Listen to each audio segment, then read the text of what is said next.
आवृतबीजी पादपों में निषेचन की क्रिया 2 बार संपन्न होती है। इसे द्विनिषेचन कहते हैं। एक नर युग्मक एवं मादा युग्मक आपस में संयोग करते हैं तो इसे वास्तविक निषेचन या युग्मक संलयन या प्राथमिक निषेचन कहते हैं।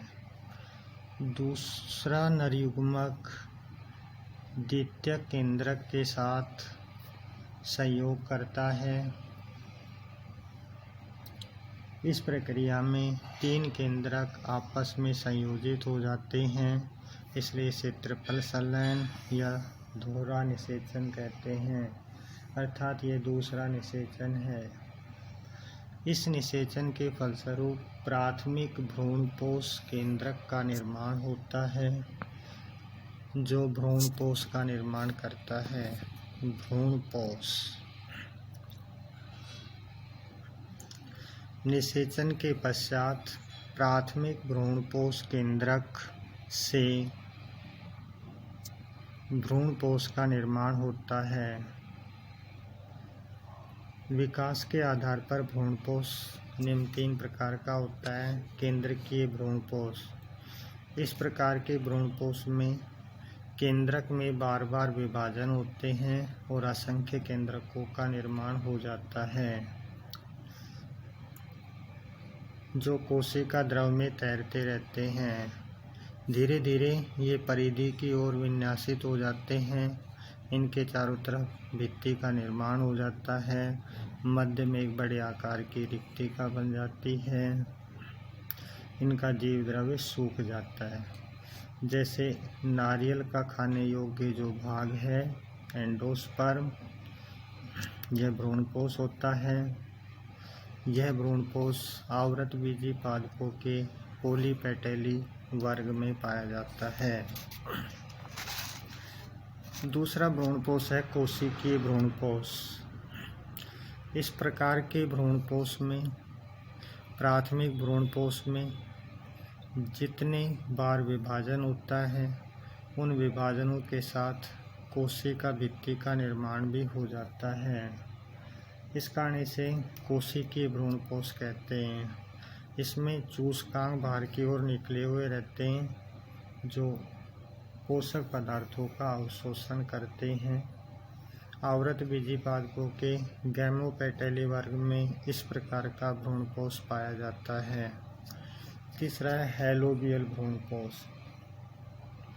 इस प्रकार का भ्रूणपोष केंद्रकीय एवं कोशिकीय दोनों के बीच का होता है, अर्थात दोनों का मिश्रण होता है। प्राथमिक भ्रूणपोष केंद्रक में पहला विभाजन के पश्चात कोशिका भित्ति का निर्माण हो जाता है, जिससे बीजांड द्वार की ओर बड़े आकार की कोशिका बनती है, निभाग की ओर छोटे आकार की कोशिका बनती है। बीजांड द्वारी कोशिका में जितनी बार केंद्रक का विभाजन होता है, उसके साथ साथ कोशिका भित्ति का निर्माण हो जाता है। लेकिन निभाग की ओर स्थित कोशिका में बार बार मुक्त केंद्रीय विभाजन होते हैं, जिससे असंख्य केंद्रक बन जाते हैं, लेकिन कोशिका भित्ति का निर्माण नहीं होता। इस प्रकार से यह भ्रूणपोष कोशिकीय और केंद्रकीय दोनों के बीच का है।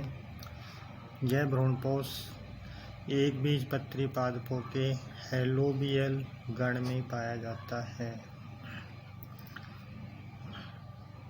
कुछ पादपों में बीज निर्माण के समय भ्रूणपोष पूर्ण रूप से खर्च हो जाता है, अर्थात भ्रूण के परिवर्धन में काम आ जाता है, तो ऐसे बीज भ्रूणपोषी कहलाते हैं।